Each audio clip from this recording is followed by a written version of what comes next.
Meanwhile, President Obama travels to the Centers for Disease Control in Atlanta today for a briefing on the Ebola outbreak that is now spreading unchecked in Africa. And he plans to announce some new steps that the U.S. will take to try to contain that virus, including sending more military personnel to the region.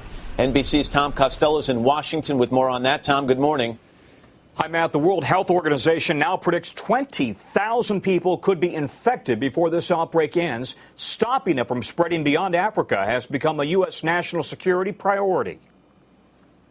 On the ground in West Africa, the emergency grows worse by the day. Ebola is treatable. The entire healthcare systems in Liberia, Sierra Leone, and Guinea have been overrun as the Ebola virus spreads unchecked. With a 50% mortality rate, the death toll is now 2,400 and climbing fast.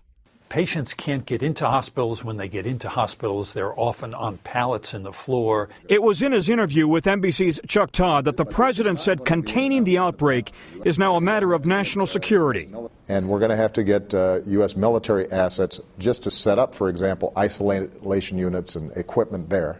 Already, the U.S. has spent $175 million dispatching healthcare workers, food, water, equipment, and a 25-bed military field hospital. Now, President Obama wants another $88 million to do even more and plans to send up to 3,000 military personnel with a command center in Liberia, 1,700 more beds, and global coordination. I won't mince words. The situation on the ground is dire and growing worse by the day.